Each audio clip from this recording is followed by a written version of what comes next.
पहला पत्रस। पेन काफ़ी लेकर आए क्या? कितने लोगों ने लेकर आए पेन काफ़ी? आज प्रचार मतलब टीचिंग दी जाएंगी जो हमको लिखना है, ठीक है?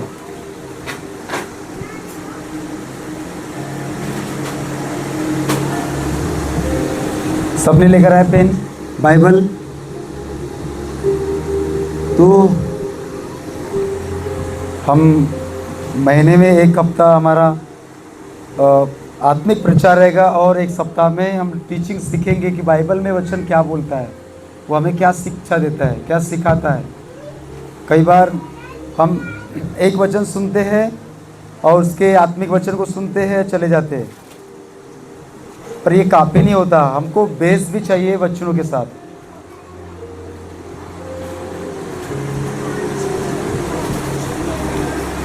तो काफ़ी नहीं है तो आप ले लो एक दूसरे पेज पेन और लिखिए। वचनों को लिखना बहुत ज़रूरी है।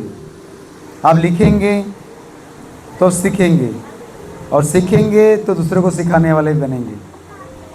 अगर आपको लगता है कि मैं सिर्फ सुनूंगा, मन में रख लूँगा, तो आप अच्छे विश्वासी भी नहीं बन पाओगे, अच्छे शिक्षक भी नहीं बन पाओगे। इसलिए पेन काफ़ी ज़रूरी है। जो भी आपको माइंड में आता है कि ये वचन बताया जा रहा है, और उसको लिखना बहुत ज़रूरी है। हम प्रार्थना वचन में जाने से पहले शनिवार के दिन प्रार्थना होती है यहाँ पे 1 घंटे के लिए, आप आइए। और मैं अभी आपको बोलना चाहता हूँ, जैसे कौन कौन आ सकता है, क्योंकि बाहर वाले के लिए नहीं, यहीं के लोगों के लिए, ठीक है? तो अलका ठाकुर है, उनको भी 1 घंटे के लिए आना है यहाँ पे। अलका सिंधे, उनको भी आना है। निकिता सिस्टर वो है, उनको भी आना है। अभिषेक है, उनको भी आना है। और क्या नाम है इनका, वर्मा गौरी जी को भी आना है। और अभी देखेंगे अगले सप्ताह और बताऊंगा। ये आपको बोल दिया गया है, आना है कंपलसरी है, ठीक है? इसमें ये नहीं बोलना कि मैं नहीं आ सकती, मैं नहीं आ पाऊंगा। आपको आना है अगर पढ़ना है तो, नहीं तो फिर। और आपको आके यहाँ पे जो पर्सनल प्रेयर है चर्च के लिए, कलीसिया के लिए, अपने लिए जो भी तकलीफ है उसके लिए प्रार्थना करना है। 1 घंटे आओ, गीत गाओ, प्रार्थना करो, घर जाओ। दूसरी संडे की मीटिंग के लिए प्रार्थना करो। एक संगति भी होंगी और एक अच्छा, उस प्रार्थना के द्वारा क्या होगा मालूम है कि हमारा पूरा संडे की प्रेयर है उसके लिए भी अच्छा होता है, और सब कुछ अच्छा होता है। कल आपने प्रार्थना किया, सब कुछ अच्छा हो रहा है। हालेलुया। तो प्रार्थना हमारे रास्ते को ओपन करता है, शैतान के कामों को बंद करता है। आमीन। तो 1 दिन पहले आपको जितने लोगों का नाम लिया गया है, आप आइए 1 घंटा 4 बजे यहाँ पे बराबर आओ, प्रार्थना करिए और जाइए, ठीक है? ये आपके लिए रहेगा। अब इसमें से मैं देखूंगा, कैमरा तो चालू रहेगा। हम लोग कभी कभी नहीं आते, तो हम लोग आए ना आए, आपका काम है। और दूर जो रहते, अगर आपको लगता है कि मैं भी आ सकता, तो वेलकम है आपका। आज हम सीखने जा रहे हैं। कितने लोग तैयार है सीखने के लिए? सीख के याद रखेंगे क्या लिख के रखेंगे? आमीन। हमारे बीच में हमारी बुजुर्ग अम्मा, उनके लिए ताली बजाएंगे जोर से। कमला आंटी के लिए ताली बजाने की योग्य है ना, समय देखो। और विमल आंटी के लिए ताली बजाएंगे। हाथ लाए हो आपने? नहीं लाए? अरे बजाइए बजाइए। हाँ। और हमारे बीच में और एक आंटी जी है, उनका नाम क्या है? क्या नाम है आपके मम्मी का? पार्वती जी के लिए ताली बजाएंगे जोर से, वो भी आदरणीय है ना? और हमारे बीच में और एक आंटी जी है, उनका नाम क्या है? कला आंटी के लिए ताली बजाएंगे, क्योंकि आपको मालूम है बुजुर्ग जो है वो शोभा, वो आदर की योग्य है। उनका परमेश्वर ने रिस्पेक्ट करने के लिए बोला है, इसलिए भी ताली हम आपके लिए बजवाए, ताकि आप एग्जाम्पल बनो। क्या बनो? किसके लिए एग्जाम्पल बनो? किसके लिए? किसके लिए एग्जाम्पल बनना चाहिए बताओ? ताकि आपको जवान लोग देखे और वो आपसे सीखने पाएंगे। अब आपको देखेंगे कि 12 बजे आ रहे तो क्या सीखेंगे? आपको देखेंगे कई हफ्ते आप आ ही नहीं रहे तो वो क्या सीखेंगे। बाइबल बताती है बुजुर्ग लोगों को क्या बनना चाहिए, एक आदर्श बनना चाहिए। परमेश्वर ने बोला है कि तुम उनको देखो, उनकी सी चाल चलो। तो अगर हमारी बुजुर्ग अम्मा ही अगर प्रार्थना में लेट रहेंगे, समय में लेट रहेंगे, तो फिर आपको देखकर हम क्या सीखेंगे, जबकि आपको ज़्यादा अनुभव है हमारे से। और आपको देखकर जो बच्चा है आप भी, वो आपको देखकर सीखना चाहिए कि नहीं। हमारे चर्च में बुजुर्ग लोग सब समय पे आते, प्रार्थना करते, हर संडे आते, तो आपको देखकर हमें सीखने के मौका मिलता है। हालेलुया। पहला पतरस उसका 3रा अध्याय 10 वचन को हम पढ़ेंगे। क्योंकि जो कोई जीवन की इच्छा रखता है हाँ और अच्छे दिन देखना चाहता है, वह अपनी जीभ को बुराई से और अपने होठों को छल की बातें करने से रोके रहे। हम सब अच्छे दिन देखना चाहते हैं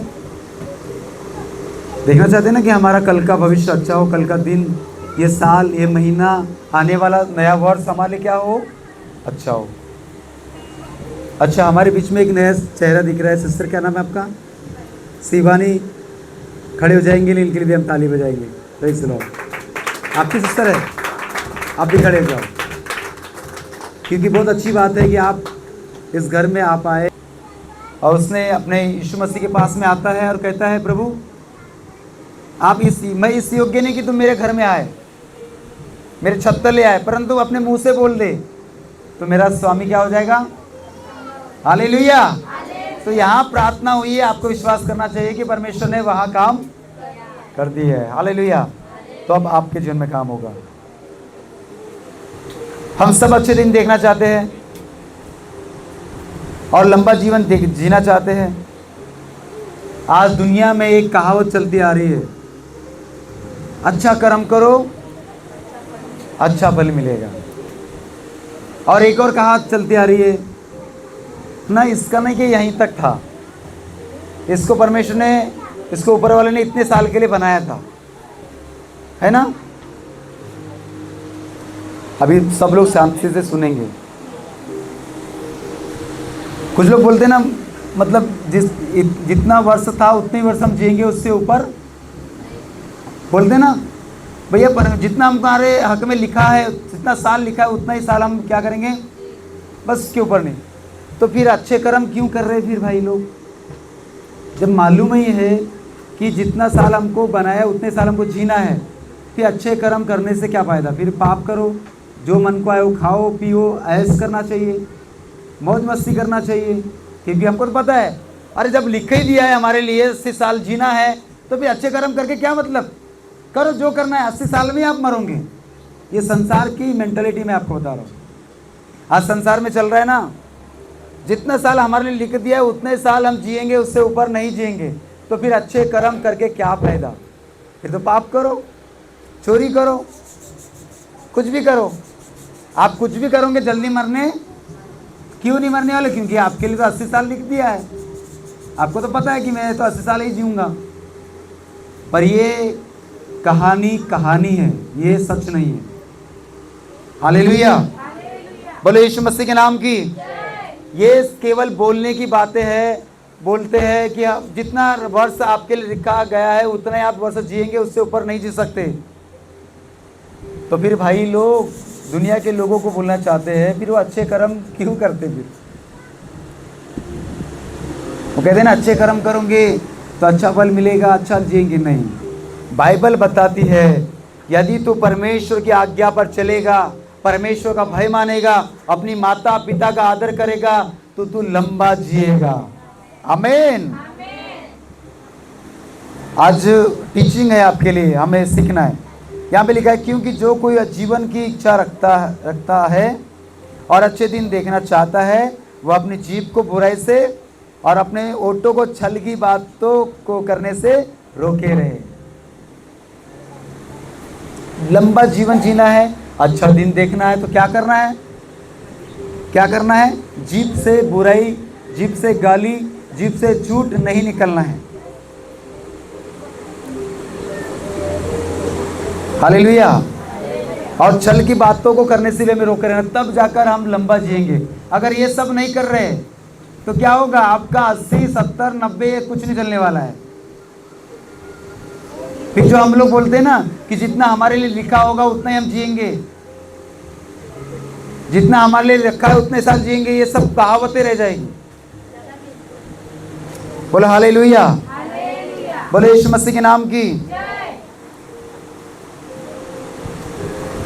ये कहावत रह जाएगी। बात ये है, अगर हमें लंबा जीवन जीना है तो पाप करने से हमारे मुंह को रोकना पड़ेगा, हमारे जीभ को रोकना पड़ेगा। तुम्हारी कहावतें, संसार की बातें, ये से काम नहीं चलेगा। नहीं तो तुम्हारा जीवन 40, 50, 60 भी नहीं पार कर पाएगा। आप देख लीजिए आज संसार में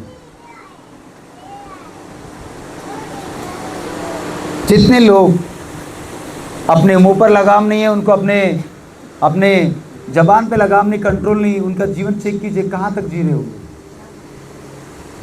वो भी बोल सकते थे जितना मेरे लिए लिखा है मैं उतना ही जीऊंगा, पर मर इसलिए रहे क्योंकि वो अपने मुंह के शब्द के द्वारा, बोलने के द्वारा, करने के द्वारा, उनकी उम्र लंबी तो थी पर उसने अपने वजह से अपनी उम्र को कम किया है। और परमेश्वर चाहता है कि मेरे लोग क्या हो? लंबा जिए। हालेलुया। ये प्रचार मैंने कई बार किया हो, मैं बार बार इसको करूंगा। क्यों? क्योंकि हम लंबा जीने के लिए बुलाए गए, हम आधे अधूरे मरने के लिए नहीं बुलाए गए। हमें हमारी बीमारी क्यों मारे? हम क्यों जल्दी मरे? हालेलुया। संसार के लोग मरे वो उनका विषय है, परंतु हमें परमेश्वर ने जल्दी मरने के लिए बनाया नहीं है, हमें लंबा जीने के लिए बनाया है। बोलो आमीन, बोलो यीशु मसीह के नाम की। भजन संहिता 34 के 12 और 13 को पढ़िए। आज वचन ज़्यादा है और वचन पढ़ेंगे। भजन संहिता 34 अध्याय का 12 और 13 वचन। वह कौन मनुष्य है जीवन की इच्छा रखता है और लंबा जीवन जीना चाहता है, लंबी आयु चाहता है। हाँ, अपनी जीभ को बुराई से रोक रख और अपने मुंह की चौकसी कर कि उससे छल की बात ना निकले। हालेलुया। नया नियम भी हमें वही बता रहा है और पुराना नियम भजन संहिता भी वही बता रहा है कि अपनी मुंह की क्या करना है? चौकसी। मुंह की क्या करना है? अभी इधर ध्यान दीजिए, ये बहुत ही महत्वपूर्ण वचन है, पर हम इसको कई बार इग्नोर करते हैं। हमको लगता है हम सब अच्छे हैं, पर हम जब हमारा जीवन में परिस्थिति खराब होती है उस समय हम क्या बोलते हैं, क्या करते हैं, और उसी के अनुसार हमारे जीवन में घटता चला जाता है। दिमाग खराब हुआ गाली देते, झूठ बोलते, मारते पीटते, लड़ते, कोसते, श्राप देते। भजन संहिता 34, अगर नहीं मिला है तो निकाल लीजिए, 34 में लिखा है। ठीक है, जो कोई जीवन से प्रेम रखता है और अच्छे दिन देखना चाहता है, वो अपनी जीभ को बुराई से और अपने होठ को छल की बातें करने से रोके रहे। ऐसा कौन मनुष्य जो जीवन की इच्छा रखता है और बहुत दिन जीवित रहकर सुख देखना चाहता है, वो अपनी जीभ को बुराई से और अपने होठ को कपट की बातों से बचाए रखे। अगर आप ऐसा करेंगे लंबा जिएंगे। आमीन। अगर ऐसा नहीं करेंगे तो आपकी उम्र जो लिखी होंगी वो कुछ मायना नहीं करती, आपकी उम्र यहीं खत्म हो सकती है। आज दुनिया को देखिए, आज लोगों को देखिए, क्यों मर रहे? अपने ही गलती की वजह से। हालेलुया। कोई नहीं मार रहा, उनका जबान, वो बोलते हैं, वो ऐसा बोलते हैं, इसलिए वो मौत को देख रहे हैं। आज हमारा जो टॉपिक है वो है युवकों को सलाह। मतलब जो यंग मैन है उनको परमेश्वर सलाह देना चाहता है, क्योंकि जब हम लोग यंग होते हैं, समझदार होते हैं, तो हम बहुत सारा जवाबदारी हमारे ऊपर आती है, बहुत सारा बोझ हमारे ऊपर आता है, और उसको संभालते संभालते, उठाते उठाते कई बार हमें लगता है कि चिड़चिड़ माइंड की वजह से कई ऐसे शब्द हम मुंह से निकालते जो परमेश्वर को पसंद नहीं है। परमेश्वर नहीं चाहता कि मेरे बेटे मेरी बेटी ये शब्द बोले। हालेलुया। तो हमें जीवन जीने के लिए परमेश्वर के उस आशीष को लेने के लिए, लंबा जीवन जीने के लिए क्या करना चाहिए? तो सबोपदेशक उसका 12 वचन में हमें परमेश्वर का वचन मिलता है कि अपनी जवानी के दिनों में अपने सृजनहार को याद रख। निकालो वचन, निकालो वचन ही निकालना है। सबोपदेशक कहाँ से मिलेगा? पढ़ते तो मिलेगा ना। सच बोलो। और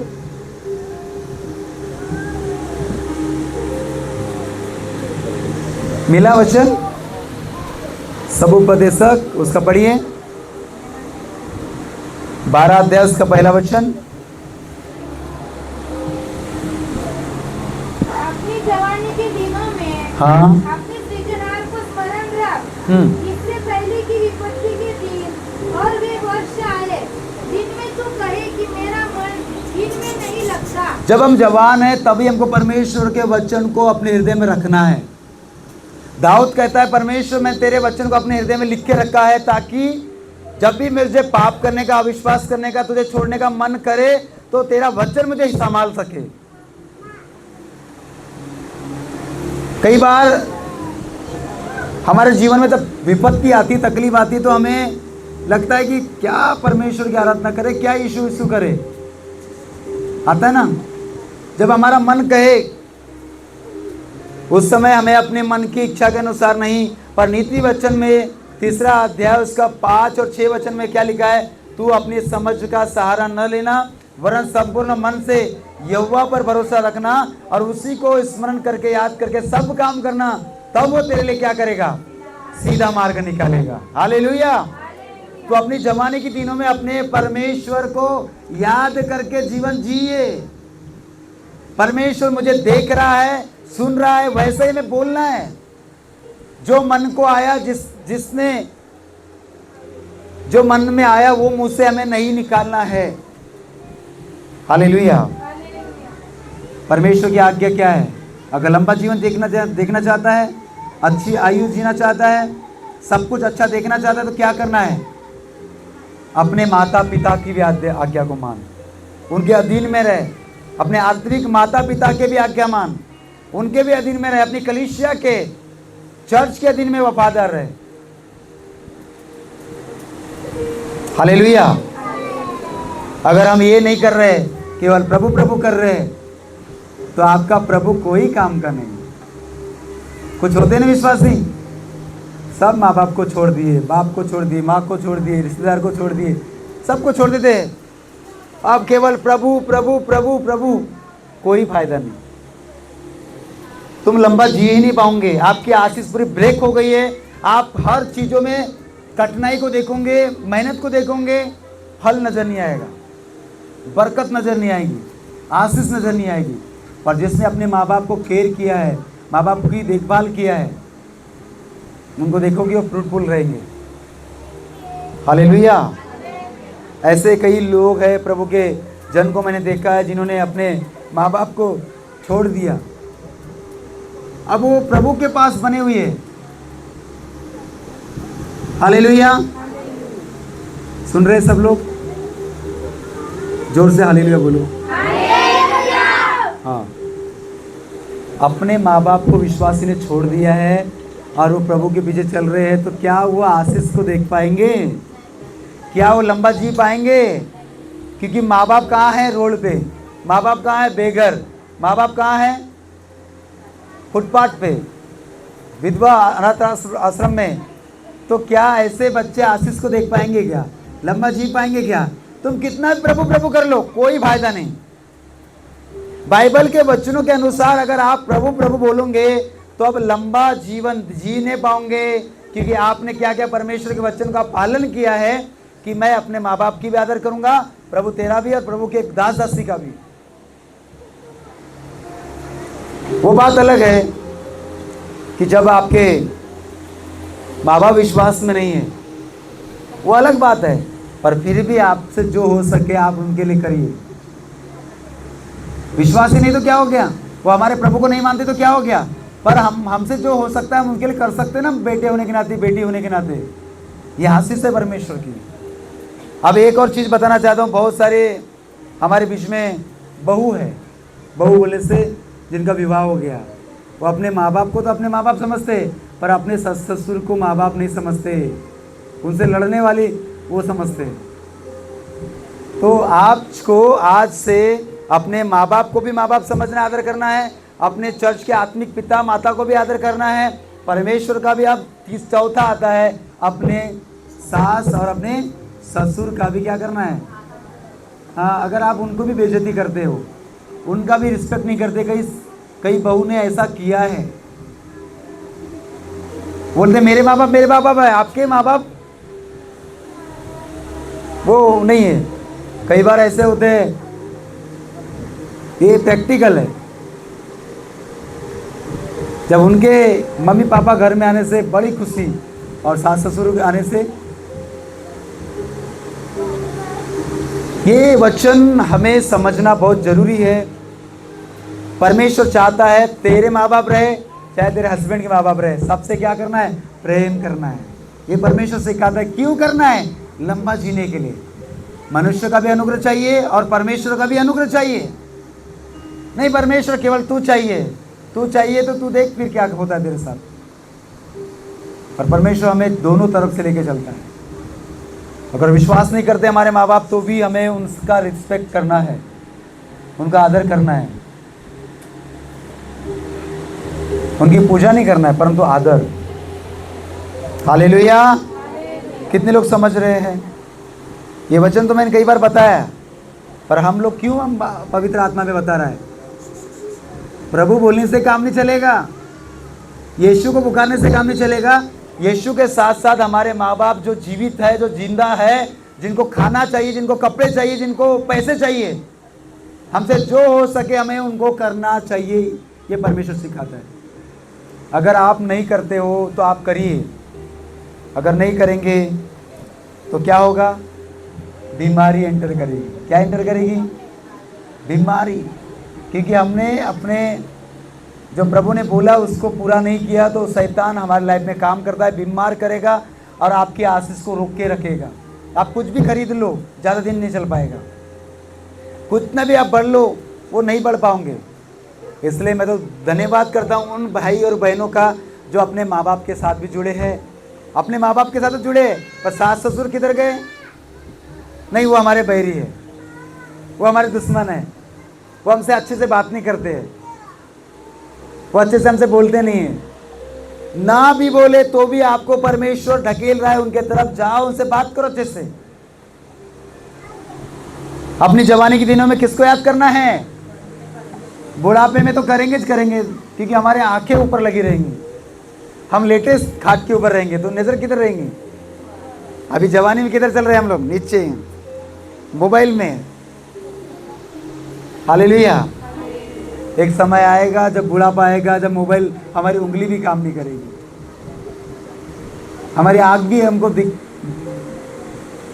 उस समय क्या देखेंगे? मोबाइल भी साथ नहीं देगा, हमारा हाथ भी साथ नहीं देगा, हम बोलने भी नहीं पाएंगे कि मुझे कुछ दिखा दो आज अच्छा, तो इससे मेरा मन खुश हो जाए। इसलिए आज हम जवान हैं, अभी से प्रभु के वचन को अपने रखो। बुढ़ापे में तो हम बोलेंगे बेटा मैंने अपना जवानी में बहुत देखा है, अब तू मत कर ऐसा, तो वो तो फिर कहावत है। आज भी बुजुर्ग बोलते ना मैंने बहुत जिया, आप लोग ऐसा मत करो, सुनते कहाँ हैं? हम बुजुर्गों को बोलते हैं तू अपना दिमाग अपने पास रख। हमें क्या सिखा रहा है? हमको सब आता है, हमें मत सिखाओ। पर तो आज परमेश्वर का आत्मा आपको मुझको बोलता है हमें उनसे भी सीखना है और हमें परमेश्वर का आदर करके, वचन को मान के उनका रिस्पेक्ट भी करना है। तो हम जवान हैं तो जवानी के दिन में किसको याद करेंगे? किसका? हाँ, माता पिता का, परंतु परमेश्वर के वचनों को अपने रखना है और उसके अनुसार हमें अपने जीवन में काम करना है। अपने पति की, अपने पत्नी के, अपने बच्चों का, अपने माता पिता का, अपने स्पिरिचुअल माता पिता का भी आदर करना है। हालेलुया। पहला तीमुथियुस 4 अध्याय उसका 12 वचन पढ़िए।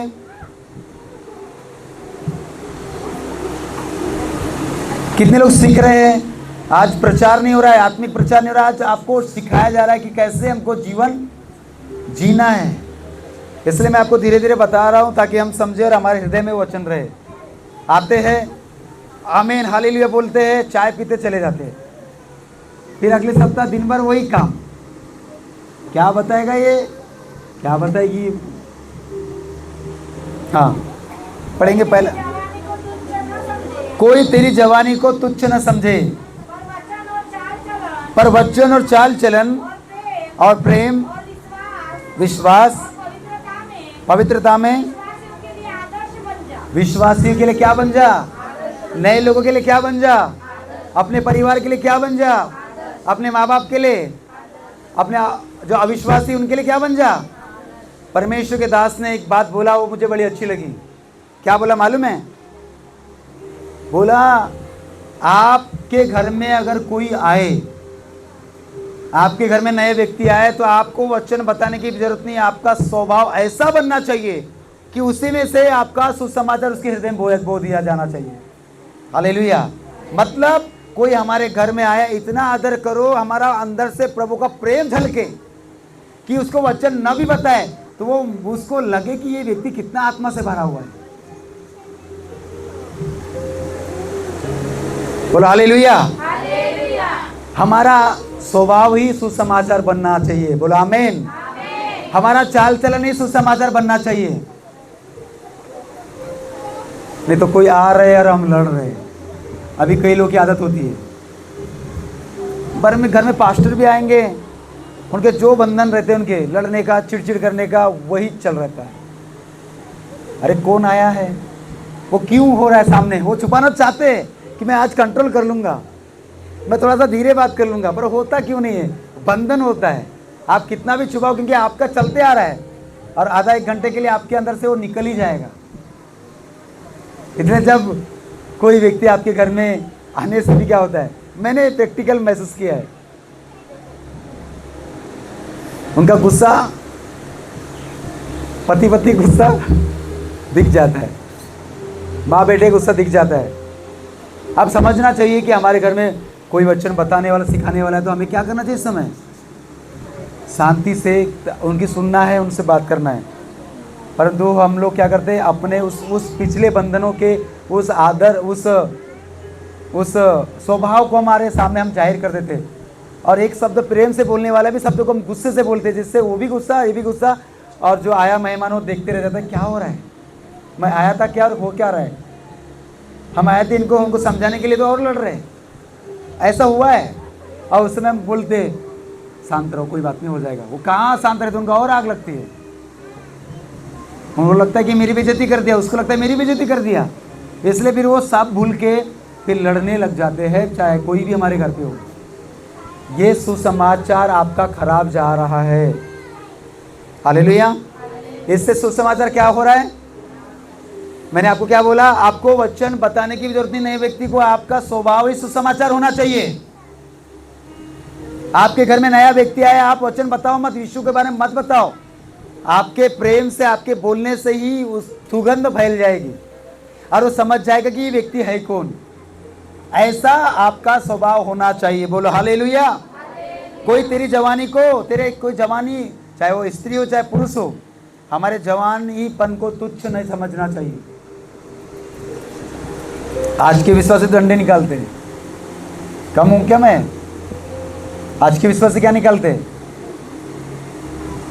ये है। अब जब उनको नए लोग या अविश्वासी लोग देखते हैं तो क्या समझते? तुच्छ। काय के विश्वासी है, डंडे निकाल, काय की विश्वास से लड़ते हैं। हालेलुया।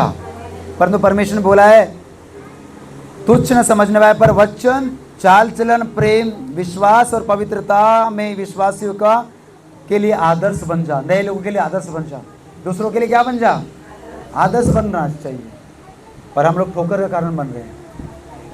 हमको लोग देखते हैं और ठोकर खाते हैं। चर्च में आते हैं, हमको देखकर ठोकर खाते हैं। कलीसिया में नए लोग आते हैं, हमको देखकर ठोकर खाते हैं। बोले काय के विश्वासी इनसे ऐसे, तो हमारे घर के लोग हैं, हमारे पड़ोस के लोग हैं। यहाँ जाओ तो ये तो चुगली, तो और ज्यादा चुगली करते हैं। तो ठोकर का कारण हम ही लोग बन रहे हैं। परमेश्वर तो कई लोगों को भेज रहा है, पर बाइबल बताती है ठोकर का कारण न बनो। जिसके द्वारा ठोकर लगती है उसके लिए हाय बोला है, और हाय उसके लिए बोला है, हाय मतलब श्राप। अगर हमारे शब्द से, हमारे बोलने से, हमारे देखने से, हमारे व्यवहार से ठोकर लगती है तो बाइबल बताती है उसे निकाल कर फेंक दे।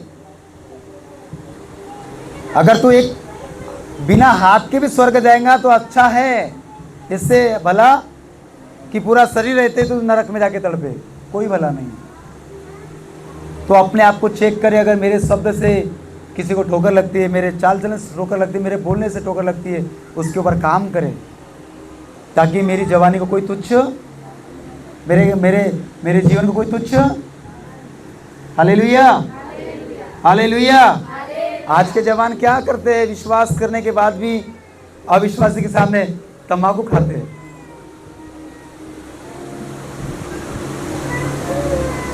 दुकान में जाएंगे, मालूम है कि ये लड़का ये लड़की विश्वासी हो, उसके सामने वो खर्रा लेंगे, गुटखा लेंगे, नशा लेंगे, दारू लेंगे। सोचो वो व्यक्ति भी सोचता होगा कि ये तो चर्च में जाता है, ठोकर का कारण बन रहे,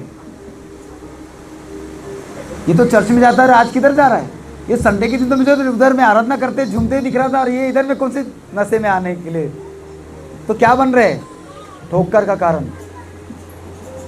इसलिए अपने जवानी में अपने परमेश्वर को याद करके, उसके वचन को याद करके हमें जीवन जीना चाहिए। बोलो हालेलुया। तब हम लंबा जिएंगे। बोलो आमीन। हमारी आयु लंबी होगी, हमारी उम्र लंबी होगी, दीर्घ आयु से हमें परमेश्वर तृप्त भी करेगा। पर हम चाहते कि नहीं, हम लंबा तो जीना चाहते हैं, अच्छा दिन देखना भी चाहते हैं, कल हमारा अच्छा हो, कल का दिन अच्छा हो, आशीष मिले। पर क्या परमेश्वर के वचन आज मान रहे हैं? आज नहीं मान रहे तो कल कैसे अच्छा होगा? आज हम परमेश्वर के वचन पे खड़े नहीं तो कल कैसे अच्छा होगा? आज कईयों के पति को देखो व्यस्त है, कईयों की पत्नी को देखो व्यस्त है। क्यों? नशा करके आने के बाद अगर आप अपने पति को अगर कुछ नहीं बोलते हो इसलिए कि पैसे लाके मुझे देता है, तो आप अपने पति को नरक में डाल रहे हो अपने हाथों से। अपने बच्चे को आप नशा करते देखने के बाद उसे कुछ नहीं बोलते हो, आप अपने हाथों से अपने परिवार को खो रहे हो, और जल्दी खत्म हो जाएगा। हालेलुया। अगर आप अपने बच्चे पे चपाटा, छड़ी, डंडे नहीं चला रहे हो तो आपको क्या लगता है? बाइबल बताती नाश हो जाएगा, वो जल्दी नाश हो जाएगा। जो वचन को तोड़ेगा, बाड़ा खुलेगा, सर पर आके डसेगा। इसलिए अपने बच्चों के ऊपर छड़ी लगाना बाइबल बताती है, ताकि तू उसे नरक से बचा नहीं पाएगा। इसलिए अगर अपने पति के ऊपर, अपने पत्नी के ऊपर ध्यान दीजिए। अगर कुछ गलत है तो बोलिए, कुछ पाप है तो उसे टोकिए। नहीं नहीं नहीं, मेरा पति तो बहुत अच्छा है, थोड़ी सी तो लेता है और हमको बड़ा खुश रखता है, अब पैसे देता है ना हमको रखने के लिए। तो आप अच्छी पत्नी नहीं हो, और आप अपने घर को, अपने पति को भी आप जल्दी खो देंगे। क्योंकि बाइबल बताती है जो परमेश्वर के वचनों के अनुसार नहीं जीता, मुझसे कुछ भी खाता पीता है, वो विश्वासी भी क्यों न रहे, वो जल्दी खत्म हो जाएगा। आज संसार में लोग ज़्यादा लंबा जीवन क्यों नहीं जी पा रहे? एक ही कारण है, अपने हिसाब से जीवन जी रहे, अपने मन के हिसाब से जीवन जी रहे। तो क्या लंबा जी लेंगे? वो आप रहे, मैं रहे, संसार के कोई भी व्यक्ति रहे, अगर हमने अपने जबान पर, अपने विचार पर, अपने खान पान पर कंट्रोल नहीं किया तो लंबा हम नहीं जी पाएंगे। और परमेश्वर चाहता है, मेरी बेटी, मेरा बेटा, क्या चलो तुम लंबा जियो, लंबी आयु तुम्हारा हिस्सा होना चाहिए। बोलो आमीन, हालेलुया। जोर से प्रभु के वचन के लिए ताली बजाएंगे। Praise the Lord.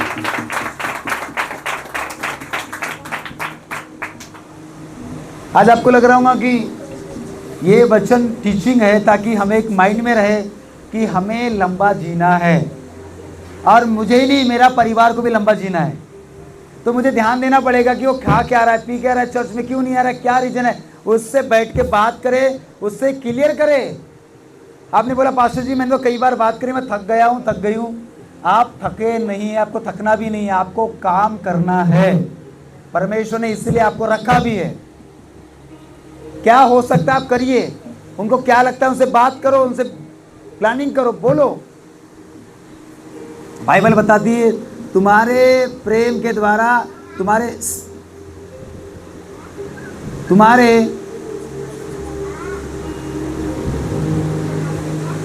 तुम्हारे एक स्त्री के पवित्र चाल चलन के द्वारा उसका पति क्या हो जाएगा?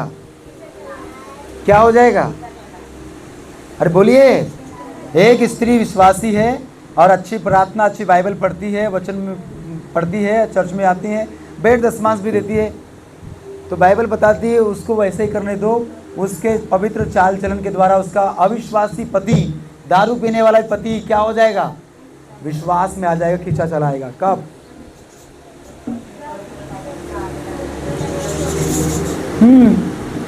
पर नहीं, यहाँ से जाते और पूरी भड़ास पति पे निकालेंगे, पूरा गुस्सा निकालेंगे, तू तड़ाके से बात करेंगे, तो आपका पति कभी जीवन में चर्च भी नहीं आएगा। उसका रीजन है, मैं तो बोलना चाहता हूँ, अगर आपका हस्बैंड चर्च में नहीं आ रहा है तो कुछ कारण हो सकता है, आपकी गलती नहीं है, पर आप काम तो करिए। आप अपना 100% आपको देना चाहिए। हालेलुया। आप अपना परमेश्वर के वचन के अनुसार अपना 100% दीजिए। आदर करना है, आदर कीजिए। पति घर से काम से आता है, भले नशे करके भी आए तो उनका रिस्पेक्ट करिए। उन्हें खाना पहले पूछिए। आज की पत्नी लोग खाना वाना कुछ नहीं पूछती, ना पानी ना खाना, कुछ नहीं, खुद निकाल खुद खाओ। बड़ा काम करके आया है। इस वजह से भी तुमने क्या किया? अपने हस्बैंड को, अपने परिवार को ठुकराया है। कैसे विश्वास में आएंगे? अब यहाँ से जाने के बाद अपने आप को चेक करो और उसके बाद अपने परमेश्वर के वचन को पूरा करने के लिए खड़े हो। अविश्वास है, चर्च में नहीं आ रहा है, प्रार्थना नहीं करता है, बाइबल नहीं पढ़ता है, उनसे प्रेम करो, बोलो अच्छे से, वो आएंगे एक दिन जरूर। हालेलुया। और वो तुम्हारे द्वारा आएगा, कोई तीसरा उसको लाने वाला नहीं है।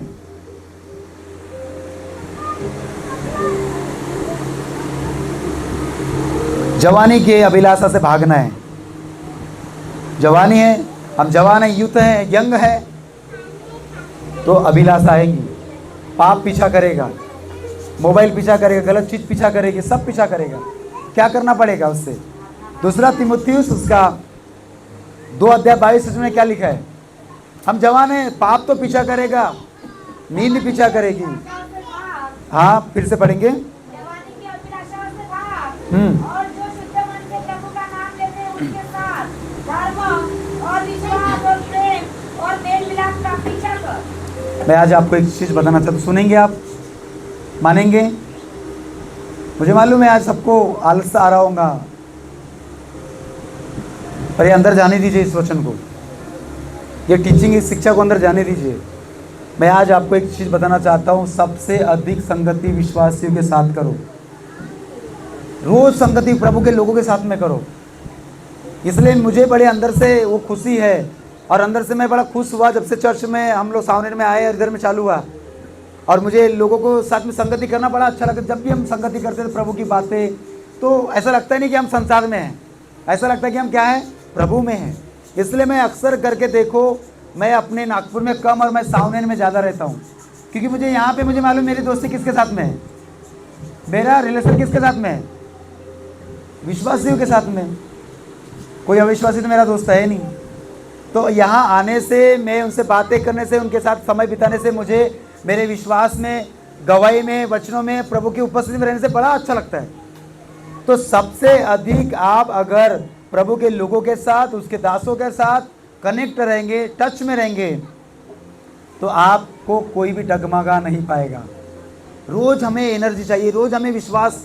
हम जब संगति करते हैं ना, कोई अपनी गवाही बता देता है, कोई वचन बता देता है, कुछ गाइडेंस मिल जाता है, तो हम अलग जाने वाले थे, तो परंतु वो रुक जाते, पापों से बच जाते। मैं आपको बताऊं, अगर हमने विश्वासियों की संगति करना बंद करके संसार की संगति करने लग गए हैं, तो आप वो व्यक्ति हो जो सबसे पहले यीशु को छोड़ देंगे, जल्दी 100% छोड़ देंगे। अगर आपकी संगति विश्वासी के साथ है ही नहीं एक भी। और बुरी संगति किसके साथ में है? बोलो। संसार के लोगों के साथ आपका उठना बैठना, जैसा वो बोलते हैं वैसा हम बोलते हैं, जैसा वो करते हैं वैसा हम कर रहे हैं।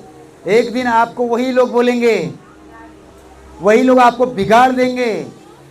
जब आप बीमार होंगे, वही लोग आके बोलेंगे, तूने नहीं किया, यीशु को अपनाया नहीं किया, इसलिए तेरे अंदर में बीमारी आई है। तूने नहीं किया, अपने घर से वो फेंका नहीं गया, उसके लिए ये तेरे ऊपर कोप आया है। और उस समय हम सोचेंगे, सही तो बोलता है, आज प्रभु के लोग भी हमारे पास में नहीं है। ये बहन रोज रोज मेरे घर में आती है, मेरे को अच्छी अच्छी बात बताती है, तब वो आपको उपाय बताएंगी, बहन अब एक काम कर, अभी भी बच जाएंगी, अब उसको पहले से लाके यहाँ रख दो। जब तू रखेंगी ना तो क्या होगा, सब अच्छा हो जाएगा। हो गया? इतने सालों का विश्वास, इतने सालों की प्रार्थना क्या हो गई? उद्धार क्या हो गया? खत्म। कैसे? संगति। संगति किसके साथ में? अविश्वासी के साथ में। इसलिए बाइबल बताती है विश्वासियों का और अविश्वासी का क्या मेल जोल, अंधकार और ज्योति का क्या नाता। पर हमारा दोस्त किसके साथ में? अंधकार के लोगों के साथ में संगति, संसार के लोगों के साथ में। जब बीमार होंगे ना, जब प्रभु के लोग आपके पास नहीं रहेंगे संगति के लिए, तो आप भटक जाएंगे और जहाँ से आपने निकाल के रखा था वही चीज़ वहाँ पे इकट्ठा हो जाएंगी और आप प्रार्थना छोड़ के आप अलग ही दिशा में चले लग जाएंगे और तब भी आपका कुछ नहीं होगा और मरने के बाद आप नरक ही जाओगे। ये मैं नहीं बोलता, ये बाइबल बताती है। जितनों ने प्रभु को छोड़ा, उसके नामों को त्यागा है, वो उद्धार नहीं पा सकते। बोलो हालेलुया, बोलो यीशु मसीह के नाम की। तो अपने आप को विश्वास में बनाए रखने के लिए क्या करना चाहिए सिस्टर, बताइए क्या करना चाहिए? संगति। वो बात अलग है जो आज हमारे कलीसिया में ऐसे भी लोग हैं, कई हफ्ते गोल है, उसको छोड़ दो, वो गया, उसको कब भटका देंगे लोग आके। मैं लिख के दे सकता हूँ आपको, अगर आपने सुधरे नहीं तो आपके घर के, आपके बगल के, आपके रिलेशन वाले आएंगे और जब दुखी रहता है ना इस व्यक्ति को, उस व्यक्ति पे भरोसा हो जाता है जब कोई बताता है। मैं एक घटना बताना चाहता हूँ, ये हल्के ऐसे नहीं मैं बोल रहा हूँ, ये मैंने अभी आंखों से देखा है, इसलिए पवित्र आत्मा मुझे बताने के लिए बोल रहा है, आपको सुधरने के लिए। मैं अभी कुछ दिनों पहले की बात है, 6 साल पहले उनका बपतिस्मा हुआ, वो परिवार का जब बपतिस्मा हुआ, विश्वास में आए, तो चूल्हा था उनके घर में। क्या था? चूल्हे पे खाना बनाते थे। प्रभु के दास लोग गए, हम लोग गए, प्रार्थना हुई। उसके बाद ऐसा चेंजिंग हुआ मालूम है, तुरंत वो हफ्ते में सिलेंडर उनको परमिशन दिया, एक नया कनेक्शन। फ़ोन आया, आप लोग गए, प्रार्थना हुई, हम लोग के घर में कनेक्शन आ गया। बड़े खुश हो। क्यों खुश थे वो लोग? कि सालों से हम चूल्हा फूक रहे, हमारे घर में सिलेंडर नहीं था, सिलेंडर की आशीष मिल गई। और वो किस लिए खुश थे मालूम है? कि प्रार्थना हुई है, प्रभु के लोग आए थे और हम लोग तुरंत ये सिलेंडर हमको आशीष मिली है, खुश हो गए। हमने बोला थैंक्स जीसस। उसके बाद उनका बिजनेस बढ़ते लग गया, पैसे में बढ़ोतरी हुई, नए नए सामान खरीदने लगे, गाड़ी आ गई, 2 व्हीलर, नया 2 व्हीलर खरीदा, शोरूम। फिर उन्होंने प्रार्थना करवाया, प्रभु ने हमको 2 व्हीलर दिया है। किसने दिया है? प्रभु। किसने दिया है? प्रभु ने दिया है। हर बात में कॉल करना, प्रभु को धन्यवाद देना। पर पता है, संगति नहीं। हमको भी लग रहा था चलो नए हैं बढ़ेंगे, नए हैं बढ़ेंगे, हर आशीष मिल गई तो प्रभु का धन्यवाद। गाड़ी बिगड़ गई तो परमेश्वर से प्रार्थना करने के लिए कॉल आना, ये सब चल रहा था। पर एक ही चीज नहीं थी, चर्च में जाना और संगति करना बंद था। आशीष तो मिल रही थी, परमेश्वर दे रहा था, पर एक डेंजर काम उनके लाइफ में थे, चर्च के साथ जुड़े नहीं, प्रार्थना कभी किए नहीं। आशीष बस मिलना चाहिए, गाड़ी बिगड़ी सुधरना चाहिए, ये काम मैंने डाला तो इसको बढ़ना चाहिए, बस यही उनकी डिमांड थी। प्रभु के लोगों के साथ कोई संगति नहीं, वचनों से कोई नाता नहीं, चर्च से कोई लेन देन नहीं। आज क्या हुआ? आज जब प्रॉब्लम्स आई, तकलीफ आई, तो लोगों ने आके बोला तुमने जो छोड़ा है इसलिए तुम्हारे ऊपर आई है। और वचन का नॉलेज न रहने की वजह से, वचन अंदर नहीं रहने की वजह से उन्होंने क्या किया? जो नहीं करना था वो चीज़ उन्होंने अपने घर में कर लिया है। अब सोचो, उतने सालों की मेहनत क्या कर दिया शैतान ने? व्यर्थ कर दिया। उनको नहीं, पूरा परिवार को लपेट दिया। ये है क्यों हुआ ये सब? वचन नहीं, प्रार्थना नहीं, संगति नहीं। जिस चीज को उन्होंने फेंका था उस चीज को फिर से लेकर आए, जिस चीज को छोड़ा था उसको फिर से अपना लिए। वचन नहीं, मतलब सोचो, पढ़े लिखे रहने के बाद भी क्या खा रहे हैं।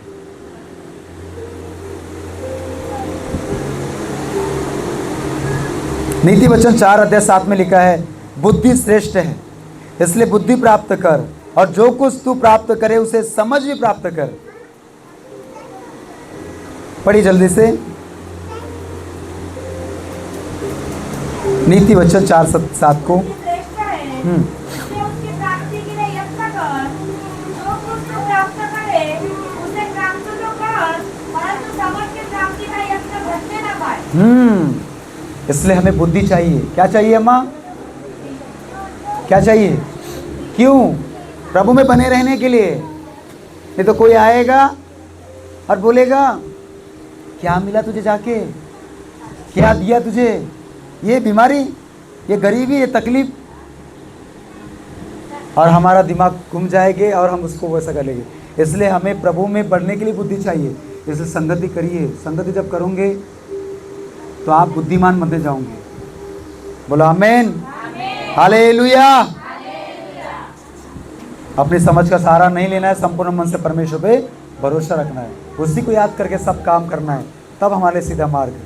पता है एक डेंजर बात, चलो ठीक है किसी ने भटका दिया, पर आपका एक काम होता है कि मैं जहाँ से जुड़ा हुआ हूँ मैं उनसे एक बार बात तो कर लूँ। क्या ये करना उचित है? कोई बात करना उचित नहीं समझा उन्होंने। क्यों? हमें मना कर दिया जाएगा। आप मुझे बताने दीजिए, क्या उन्होंने प्रभु को छोड़ के नया चीज़ करके क्या वो चंगे हो जाएंगे? क्या रिपोर्ट बदल जाएंगी? बेवकूफ़ बनाया जा रहा है कि नहीं जा रहा है? अरे डॉक्टर ने बोला है प्रॉब्लम्स है, तो आप कितने भी जगह चले जाओ, ये बुद्धिमानी नहीं, ये तो मूर्खता है। मरते हुए व्यक्ति को बोलोगे कि बाबा कुछ नहीं करने वाला है, अगर डॉक्टर ने बोला है, डॉक्टर भी चंगा करता है। परमेश्वर ने डॉक्टर को रखा है। इसलिए हमें परमेश्वर भरोसा रखना है हर समय। प्रॉब्लम से बीमार है, तकलीफ में है, निर्णय नहीं लेना किसी की बात। इसलिए आज हमने एक गीत गाया, वो तेरे आएंगे, कहेंगे हम तुम्हारे हैं। वो अब तक तो तुम्हारे नहीं थे, पर तकलीफ आई तब आएंगे तुम्हारे पास। क्यों? क्योंकि हम तुम्हारे, वो तुम्हारे नहीं थे। क्या कर लिया आपने ऐसा डिसीजन लेके? वो गलत, रॉन्ग डिसीजन था आपका, इसलिए प्रॉब्लम आपके ऊपर आई है।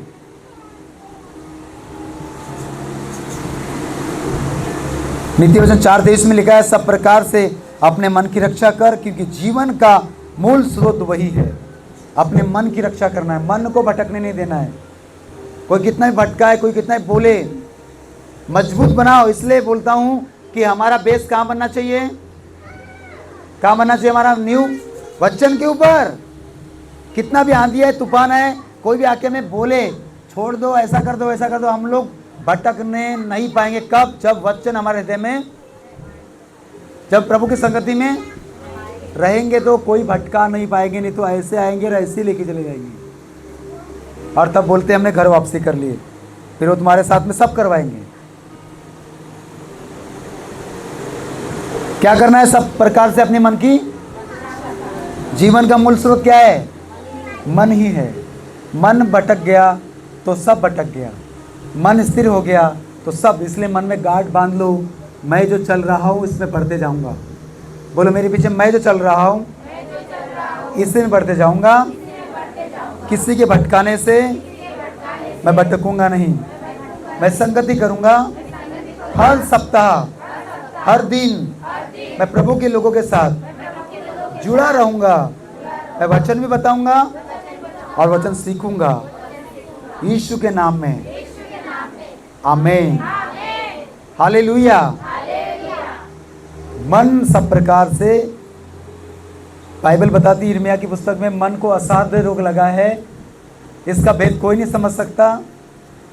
मन में बहुत सारे प्रकार की विधियाँ आती है, और कोई आके बोलता है ऐसा कर वैसा कर, तो हमारा मन भटक जाता है। अगर हमारे मन में परमेश्वर का वचन है, हमारे नींव वचन के ऊपर डलिए, कितनी भी आंधी आने दो, कितनी भी तूफान आने दो, कितनी बीमारी आने दो, हम वो काम नहीं करेंगे जो परमेश्वर मना करता है। हम वो चीज़ नहीं खाएंगे जो परमेश्वर मना करता है। बोलो हालेलुया, बोलो यीशु मसीह के नाम की। सोचो, पढ़े लिखे लोग वो खा रहे हैं जो खाना नहीं चाहिए। इसलिए हमें बुद्धि चाहिए। नीति वचन 1 अध्याय का 10 वचन को पढ़िएगा जोर से, बस 5 मिनट में हम समाप्त करेंगे। हे मेरे पुत्र, यदि तुझे पापी लोग फुसलाए तो उनकी बात न मानना। तो उनकी बात बोलो, मैं नहीं मानूंगा। मैं नहीं मानूंगा। क्यों नहीं मानना है? अरे पापी है। संसार में सब क्या कर रहे हैं?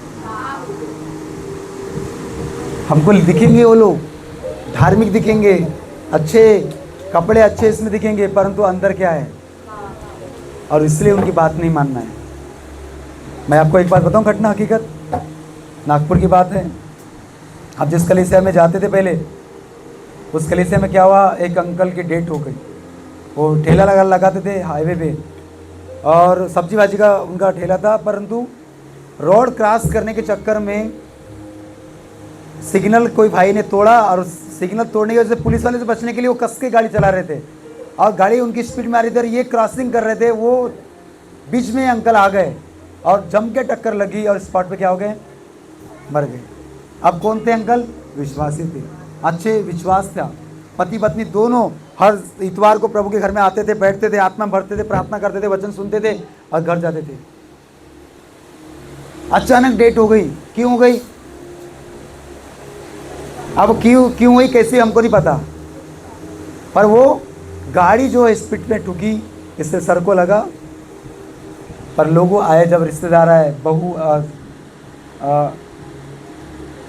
बेटे जवाई नहीं क्या आते हैं, उस समय किसकी सुनेंगे? फिर जब रिश्तेदार आए तो बोले, कैसा हो गया? तुम तो प्रभु में थे ना, तुम तो यीशु को मानते थे, ऐसा कैसा हो गया तुम्हारे साथ में? लोगों ने भटकाए। अभी कैसा करना है? अभी वैसा नहीं करना है, अभी हम अपने हिसाब से ही करेंगे। अब तुम्हारे साथ प्रभु के हिसाब से कुछ भी। किसकी सुनना चाहिए था उस समय? उस अम्मा को प्रभु की सुनना चाहिए था। क्या तुम प्रभु में नहीं हो, संसार में हो, तो संसार के लोग नहीं मरते क्या? अरे दर्शन करने जाते, पूजा करने जाते, कहाँ नहीं जाते? क्या हो जाता है उनके साथ में? नहीं होता। पर उस समय हम विश्वासी के लोगों की बुद्धि क्या होती है? बंद हो जाती है। बोलते हम रोने में खुश रहते हैं और वो पूरी आरती सजा देते हैं। इसलिए ये इम्पोर्टेंट है। फिर हम क्या करें? प्रभु पास्टर बोलता है क्या करना है, मैं क्या करूं? हमारे परिवार आए हैं, वही लोग तो कर रहे हैं, मैं तो कुछ नहीं कर रही हूँ। अरे मरने वाला तो मर गया, पर उस समय तुम्हें प्रभु की महिमा करने के लिए खड़ा होना चाहिए। हालेलुया। अब मरने वाला तो चले गया प्रभु के पास, पर तुम क्या कर रहे हो? तुम्हें तो खड़ा होना चाहिए। जो भी होगा सब प्रभु के वचन के अनुसार होगा, प्रार्थना होगी, ताकि लोगों को पता चले कि किसको मानते थे। और उस समय हम विश्वासी लोग अपने माइंड को बंद करते, रोते रहते और पूरा कारोबार वो करते, और वो आज वो विश्वासी भी भटक गए। ना अम्मा प्रभु में है, ना उसका परिवार प्रभु में। क्यों हुआ? लोगों ने बोला तू प्रभु में थी तो ये क्यों हुआ, प्रभु में थी तो ये क्यों हुआ, बोल बोल के पूरा मन में डाल दिया, और फिर से वही स्टार्ट कर दिया। तो परमेश्वर चाहता है तुम्हें उद्धार मिले, और शैतान चाहता है मरने से पहले भी तुमको स्वर्ग नहीं मिलना चाहिए। हालेलुया। यही बात है। लास्ट बात बताना चाहता हूँ। मरते मरते भी परमेश्वर चाहता है कि मैं इसे स्वर्ग में लेके जाऊं, और शैतान चाहता है मरने से पहले इसे मैं नरक में लेके जाऊं। लड़ाई हमारी नहीं है, तो लड़ाई परमेश्वर के साथ में। वो चाहता है कि तुम नरक में आओ, परमेश्वर चाहता है स्वर्ग में आओ। इसलिए मरने वाले व्यक्ति को भी हम पहले कबूल करवाते हैं कि बोल यीशु ही प्रभु है, उसके बाद भी मर के चलेगा। अभी रात को एक सिस्टर हमारे चर्च में आई थी, बोल रही थी, बस एक बीमार स्त्री को हम लेकर आने वाले थे। हमने बोला कि चर्च में चलो, अच्छे हो जाओगे, पर बोले अगर मैं लेके आती थी यार कुछ हो गया तो फिर सब लोग मुझे बोलते थे। सही बात है, आप चर्च में लेकर आओ, अगर कुछ हो गया, मर गए, बचे नहीं, तो तुमको पकड़ेंगे वो लोग। अब क्या हुआ? तुम्हारा प्रभु ने चंगा क्यों नहीं किया? और वही पेशेंट कहीं अलग जाके मर गया तो कोई कुछ नहीं बोलने वाला है। अरे प्रभु में रहे, संसार में रहो, कहीं ना कहीं तो कुछ ना कुछ हो ही जाता है। ये मेरे पुत्र, यदि पापी लोग तुझे फुसलाए तो क्या करा? उनकी सुनना है क्या? फुसलाएंगे, बहुत तेरे आएंगे, कहेंगे हम तुम्हारे साथ है, कहेंगे हम तुम्हारे साथ में सपोर्ट करेंगे, ऐसा करेंगे वैसा। आपके लिए मालूम है, उस परिवार में अभी जो इंस्टेंटली मैंने गवाही बताया, उस परिवार में उन्होंने सब ला के रख दिया है, कर दिया है, अब तुम करते रहो। वो चले गए अपने, अब तुम्हारे साथ जो होने वाला है वो होगा। लगा दिया उनको वही काम में। उसका काम है उद्धार चुनने का, उसका काम है तुम्हारा उद्धार को छीनने का, ताकि तुम प्रभु के राहों पे न चल के संसार की राहों पे चले। भजन संहिता 119 के 11 में लिखा है, दाऊद कहता है, हे मेरे परमेश्वर, मैंने तेरे वचन को अपने हृदय में रखा है ताकि मैं तेरे विरुद्ध पाप न करूं। पापी फुसलाए लोग आए, कुछ भी कहे, हमें उनकी सुनना नहीं है। बोल हालेलुया, हालेलुया, बोले यीशु मसीह के नाम की। तो हमारा नींव किसके ऊपर ठहरना चाहिए? किसके ऊपर? चट्टान। चट्टान मतलब परमेश्वर का वचन। नहीं तो प्रार्थना कर लिए, पेट दुखरा प्रार्थना करवा लिए, कभी चर्च में आ गए, कभी नहीं आए, चलो अच्छा नहीं लग रहा चर्च में चले गए, ये चट्टान पे नींव नहीं बन रही है, आपका घर नहीं बन रहा है। आपका कोई आएगा, आपको फुसलाएगा और आप फिसल जाएंगे, और फिर इसको बंद करके कहीं और जगह में जाएंगे, फिर वहाँ से कहीं और जगह में जाएंगे, आप भटकते ही रहेंगे और कहीं आपको उद्धार नहीं मिलेगा। पर जिस स्थान में आप बैठे हो, मैं आपको बोलना चाहता हूँ, आपका उद्धार का जगह है ये, आपका स्वर्ग जाने की जगह है ये। यीशु मसीह आपको धोखा नहीं देगा, छोड़ेगा नहीं, लास्ट सेकेंड में भी आपको बचा लेगा। बोलो आमेन, हालेलुया। इसलिए प्रभु के वचन को अपने हृदय में रखो, सुनो, हर सप्ताह सुनो, वचन के सुनने के लिए आइए, वचन पे अपना घर बनाओ, वचन में बने रहो, तो आप पाप से, नशे से, चोरी से, चुगली से, नशा गुटखा खाने से आप बच पाओगे। नहीं तो प्रभु तो अच्छा तो कर रहा है, प्रभु तो मुझे अच्छा अच्छा कर रहा है, मेरा परिवार को, मेरी पत्नी को अच्छा रखा है, मैं प्रभु को देता हूँ, बोता हूँ। ये काम नहीं चलेगा। जब आपके ऊपर विपत्ति आएगी, लोग आएंगे, आपका सब कुछ व्यस्त कर देगा वो। जितना भी आपने प्रभु को दिया होगा, कोई काम नहीं आएगा। इसलिए अगर आप चाहते हो कि मैं वो संसार के सभा अंधभक्त न बनूं, अच्छा विश्वासी बनूं, तो उसके लिए अपना घर, अपनी नींव को मजबूत करे, काम करे, वचन के ऊपर बनाए। आमेन, हालेलुया। कितने लोग समझ पाए? Praise the Lord. वो तो नहीं बनेंगे, चलो आज दो दर्द चलते, पेट दुख रहा तो चर्च में जाते, बाबा समझेंगे तो नहीं। हालेलुया। बाबा समझ के नहीं, हमें अपने बाप समझ के परमेश्वर के पास में आना है। क्या समझ के? कि वो मेरा पिता है, मैं उसका बेटा हूँ, उसकी बेटी हूँ, मुझे मिलने जाना है, बुद्धिमान बनना है। बस आया, चंगाई मिले, अगले हफ्ते, 2 हफ्ते, 4 हफ्ते नहीं आए तो वो कैसा है, आप बेटा नहीं बन पाओगे। इसलिए हमारी नींव मजबूत होना चाहिए, ताकि कोई हमें फुसलाए, हमें बहकाए, हम बहकने वाले। आप कितने भी अच्छे विश्वासी हो, प्रभु में आपकी नींव मजबूत नहीं है, मैं सच बताना चाहता हूँ, जब आप हॉस्पिटल में एडमिट होंगे, जब आप घर में खटिया पे लेटे रहोगे, बीमार, कोई बीमारी आपके ऊपर हो जाएगी, आपके रिलेशन वाले आएंगे, मोहल्ले वाले आएंगे और आपको ऐसा ऐसा बोलेंगे, आपके अंदर वचन नहीं रहेगा, आप भटक जाओगे, और उस समय आप यीशु का इनकार करके दूसरी चीज़ को कबूल कर सकते हो। ये हो सकता है। इसलिए प्रभु ने आज वचन बताया है कि आपकी नींव, आपका चट्टान पे घर बनना चाहिए, ताकि कोई कितना भी फुसलाए, मैं न डगमगाऊंगा, मैं न डगमगाऊंगा। हालेलुया। मैं अपनी आंखों पर्वतों की ओर लगाऊंगा, मेरी सहायता वहां से मिलती है। अरे क्या होगा, मरना तो, मैं आपको बोलना चाहता हूँ, कितना डरते क्यों हो मरने के लिए? कितना जियोगे आप? अगर आपको 1 और साल आपका बढ़ गया तो भी तो मरना ही है। बाइबल बताती है हमारे लिए जीना भी भला है, मरना भी लाभ है। नहीं, और जीना है, और जीने के लिए भले प्रभु को त्याग दो। किस काम का?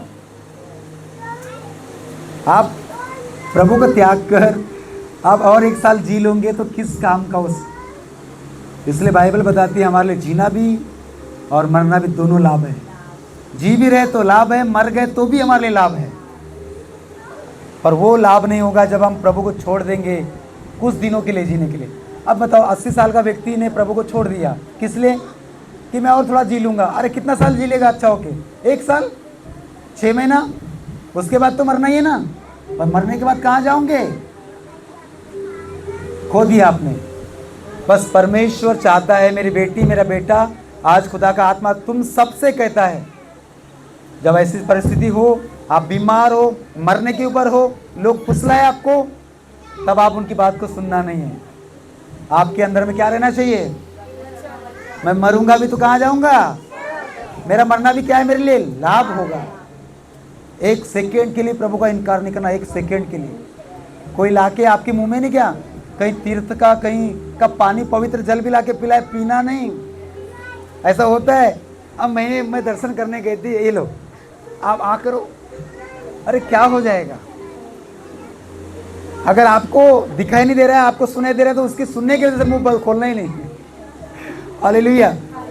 भले मरना पसंद करो पर ये ऐसा वैसा करना नहीं। क्या होगा मालूम है, मैं जो बोल रहा हूँ हकीकत है। वो आके बांधेंगे आपके पैर को, आपके कमर को। चलो ये ऐसा हो जाएगा, वैसा कुछ नहीं होने वाला। आप प्रभु के वचन के विरुद्ध काम नहीं करना।